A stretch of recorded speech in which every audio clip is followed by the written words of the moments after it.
Hello guys, welcome back. Now in today's video I am going to do a tier list. I know that tier lists are not like super important at the moment. I agree with that concept.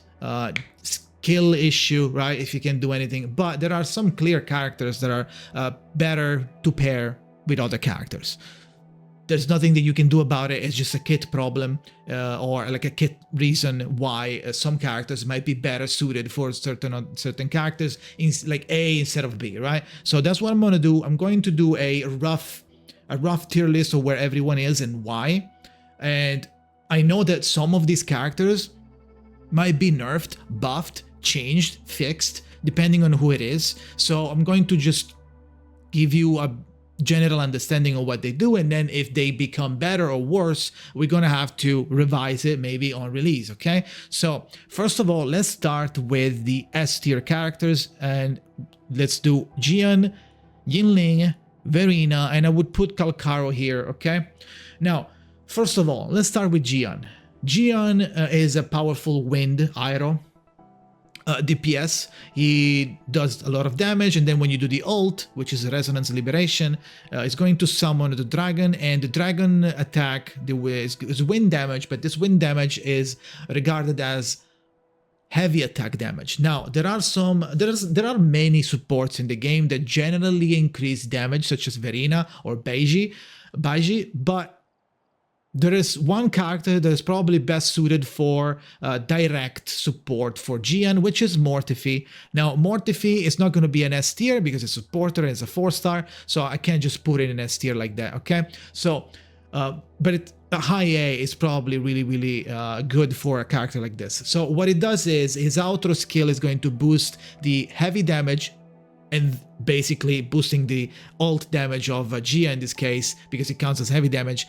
It's going to boost the heavy damage by 38% of the next character that comes in. On top of that, if you somehow manage to do the ult before you do the outro with Mortefi, it's also going to give extra attacks of fusion damage, which is the fire damage, on Jiyan's attack field time. Okay, so that's probably the best pair. Now you could argue, yeah, but what about Aalto, right?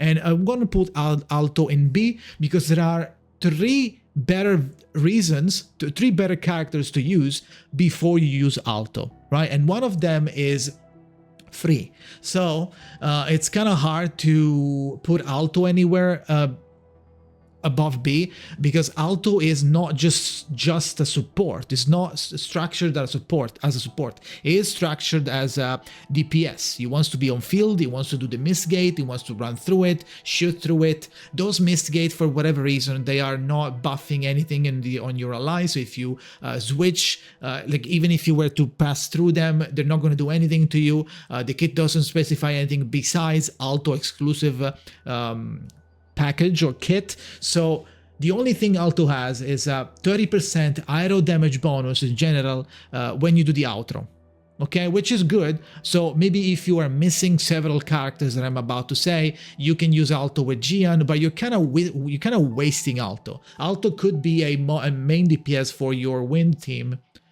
if you don't have Jiyan, or if you're pulling Yinlin and you don't have Jiyan in your roster, okay, because you pulled for someone else.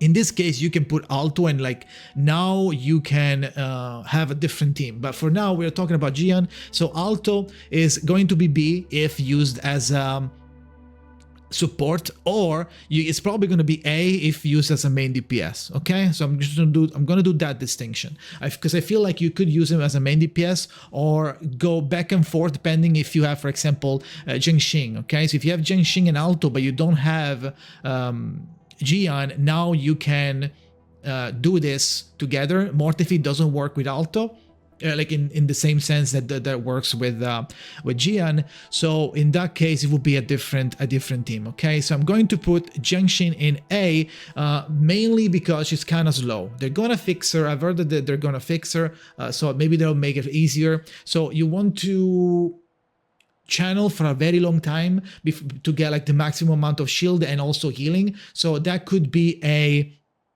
an extra downtime or like card to pull off or DPS loss because you are holding for so long in a maybe timed encounter. So that's a downside in my opinion, because it takes so long. Sure, maybe you don't get interrupted, you have a higher chance of not getting interrupted, but it's not immune. So maybe you even get interrupted by a huge attack that you can't dodge because you're channeling.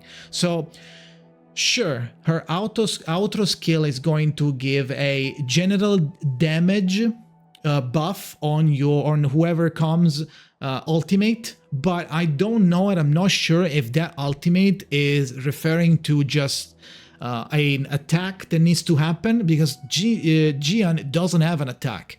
His whole kit transforms with the ult, so they might not work together. If they fix her and it does work together, maybe that's going to be a contender with Mortefi. Damage-wise, we're going to have to wait and check for the math. Maybe the math is going to confirm which one is the best to use in that scenario.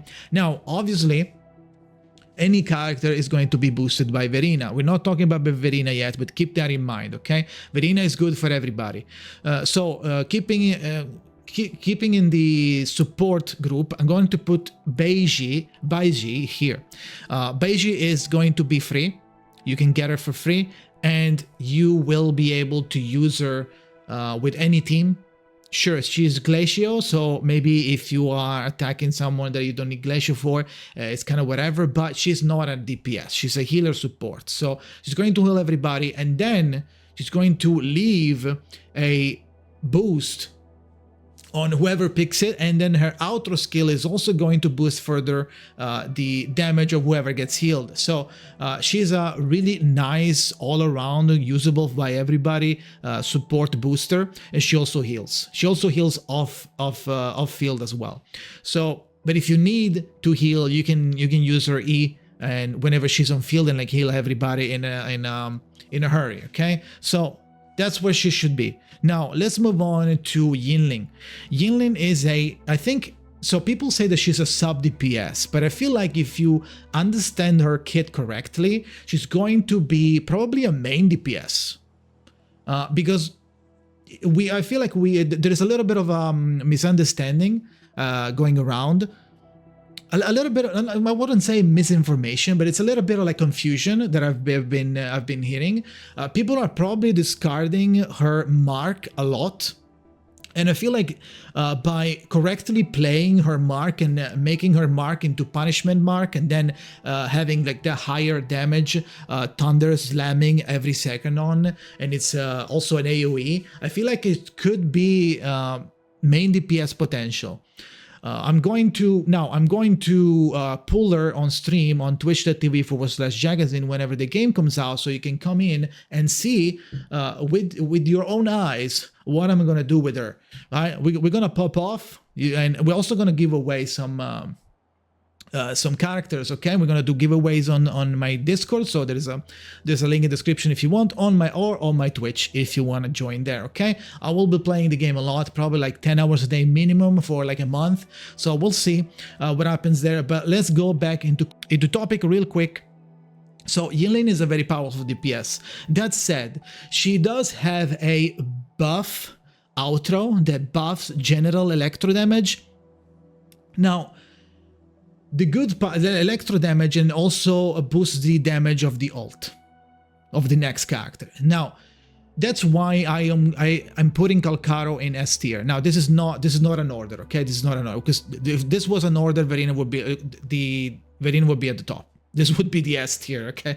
So Verina is there because it's stronger. I'm gonna explain in just a second. So this is where Calcharo becomes S, in my opinion. Calcharo is a very powerful unit. He wants to play all the time, of course. You also want to, he has multiple stances and stages on his E, on his ult. It becomes like Deathblade stage, and now you are getting a different type of meter, and depending on how many markers are you like consuming, you're doing like an extra, like an enhanced attack. Calcharo is going to be buffed by Yinlin. It is possible, so you can play them together. I feel like you can probably do a mega strong team with Calcharo and Yinlin.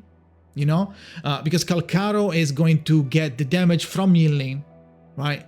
Switching into Calcharo, and then Calcharo, whatever, does the ult, then you do the E, and then you do the heavy attack. You do a lot of damage, do extra damage. On top of that, the mark is going to stay there and do a lot of damage. So I feel like Calcharo is getting boosted by Yinlin as well, and that's why it's S tier, because it's going to be extremely powerful DPS. Now I feel like overall the Electro team is the best at the moment because you have a lot of ways to enhance it, right?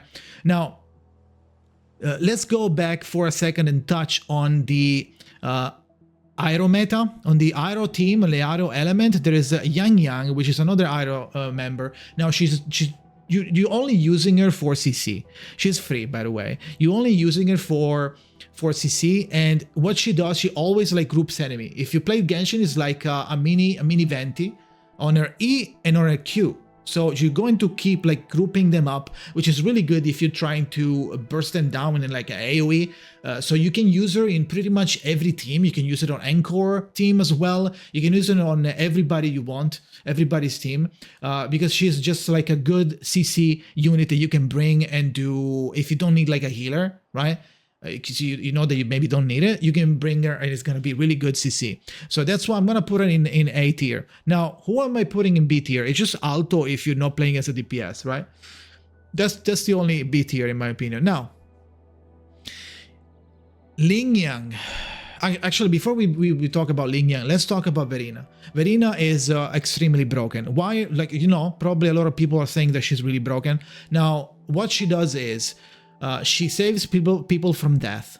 She helps doing damage by even not being on the field. She does damage, like she helps whoever is on field with extra damage spectro coming from her. She heals, obviously. And then she also boosts general damage on her outro. So she is extremely powerful. She heals a lot. She heals off field. She heals on field. Doesn't make you die. So it's a very, very extremely powerful unit. So if you can get her, she is going to be an absolute unit for whatever team you're trying to do. If you need some healing, okay? Even if you don't need some healing, she's still going to help a little bit of damage as well, which is insane, right? With her extra spectral damage and the buff that she provides, which is general, right? General damage is not to be neglected. General damage is extremely strong, right? So I believe it's 15 damage. I don't remember. I think it's 15 general damage, right? So keep that in mind. Okay, now so Verina is top tier. Is probably the best character in the game at the moment. Let's move on. We have Sanhua. Sanhua, I don't know. Sanhua is okay, but the problem is that Sanhua is Glacio. The only Glacio team that is working at the moment, that you can do at the moment, is with Yangyang, and I feel like Yangyang is struggling at the moment. They will probably buff him and fix him, so he's probably going to be A after that, and which was going to make Sanhua A as well. But okay, so Sanhua increases Glacio damage. You can do probably Yangyang, Sanhua, Baizhi for a full Glacio if you want, but keep in mind that this character, like especially Yangyang, is going to struggle at the moment. It was struggling in the CBT. His aerial damage combo had like a wonky hitbox, or like it was moving in a weird way. So, you know, they're probably gonna fix it realistically. Sanhua is good and all, but you can use her as a DPS or as a sub DPS. It's fine, but she's not buffing anything else besides Glacio. Okay, so it's important to notice that. Now, moving on to Encore. I feel like Encore is like here or something. Yeah, like here or like top A. Encore is the only 5-star fire DPS that we have at the moment. Otherwise, you're gonna have to go with Chixia or Mortefi, right? I don't know if Mortefi and Chixia work together. I think they. I don't know. I don't see why not. Like if you ult with Mortefi and then you use Chixia, you swap to Chixia. I think like she could be really good, and that's why she's. I'm gonna put it in A, mid A, maybe, right? Because if you don't have Encore, you're gonna use Chixia, right? And I don't know if Mortefi works, but we'll see, right? So now Encore is straight DPS. She just does DPS. I don't know exactly her percentages, so I'm not going to put it in S because I don't know her percentages yet. We're going to check them together whenever I'm going to play the game on release. All right, so it's important to not get too worked up about it. So I'm gonna put her here, but she could be just an S. I just don't know the multiplier, I don't know the numbers, so she's just like a DPS.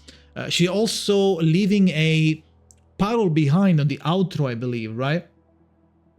And this puddle is going to stay there and do more damage. So you can, like, while you're trying to refresh the character and, you know, reset the character, wait for the cooldowns, like getting some resonance up again by using other characters. I feel like having an extra damage there, it's always good. Now, let's move on and talk about Yuanwu. Yuanwu, I feel like, okay, I'm gonna put it in B, okay? Because I feel like besides his Thunder Wedge or whatever, the totem that he pulls, that he puts down, it doesn't, actually, no, I think it's pretty good for the Electro state. If you are counting the electric state, right, I'm gonna do this. If you're counting the electric state, Alt, if you can do that, everybody becomes electrified, let's say. Now, the electrified state is also going to explode the wedge. So what you want to do is do the ult before the wedge, then place the wedge, and then you swap out. Now everybody's electrified and they have the wedge. Unless they change it, unless they nerf it, unless they change that, how that works, maybe it pops every time now, you should be able to do that.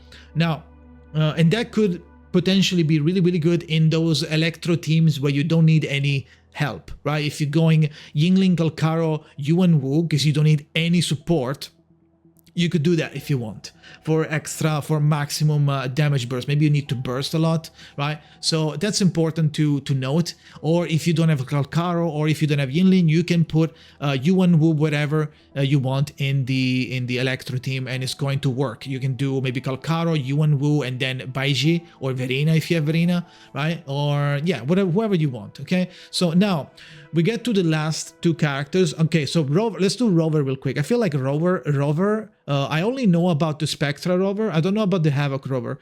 The Rover is probably gonna be good. I'm going to put it like here or something in the middle. I feel like Rover is good.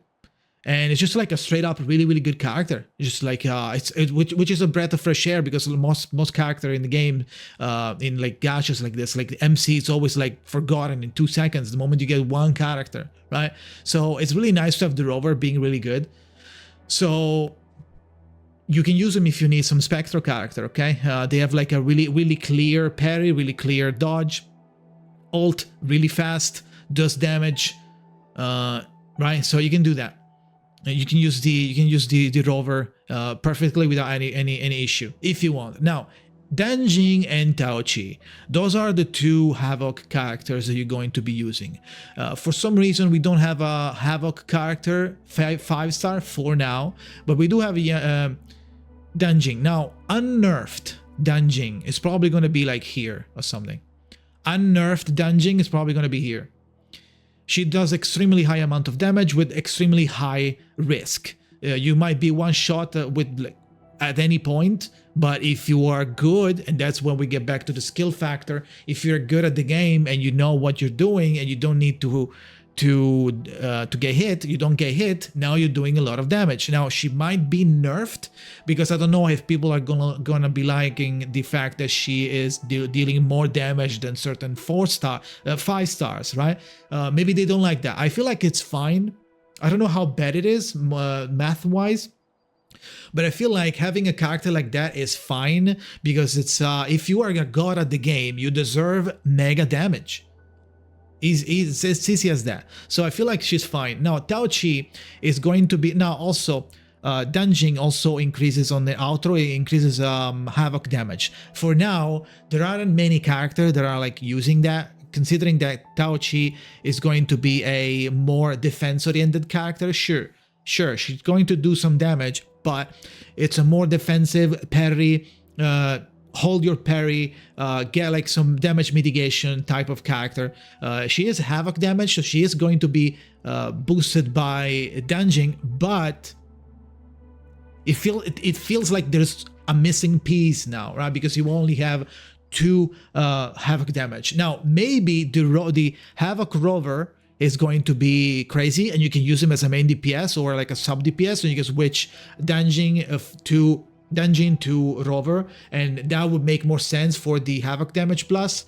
Now, I don't know where the Rover is, so I'm gonna put it in question mark tier because I don't know what they do, right? So that is it. I feel like it's a pretty decent tier list, general tier list on what the characters do and where they should be. Now maybe we can switch them around, but doesn't really matter where they are in the tier. Again, you don't need to follow this, just like have in mind where the characters are at the moment. If you are a fan of Yangyang, wait for release, and this character might just become like this, right? It just depends if they fix him or not and what they do with their kits. Now, if they do something, then they're gonna skyrocket, right? So keep that in mind. All of these positions are bound to change, especially like Encore, Danjin might be going down. Jianxin is going to maybe skyrocket up, right? We don't know yet, so we're gonna wait for release. But hopefully this was clear enough, made you kind of understand where they are and what they do. Leave a like, comment, subscribe, do whatever you want. If you want to see more videos about Wuthering Waves, I will be covering it on my channel, or will be streaming on Twitch again at twitch.tv/Jakazin. You can join my Discord, it's in description in every video that I have on my channel, so you can join that, talk with the community, connect with all the other memesters that are in the Discord, and have fun, basically, right? So thank you for watching, and see you next time.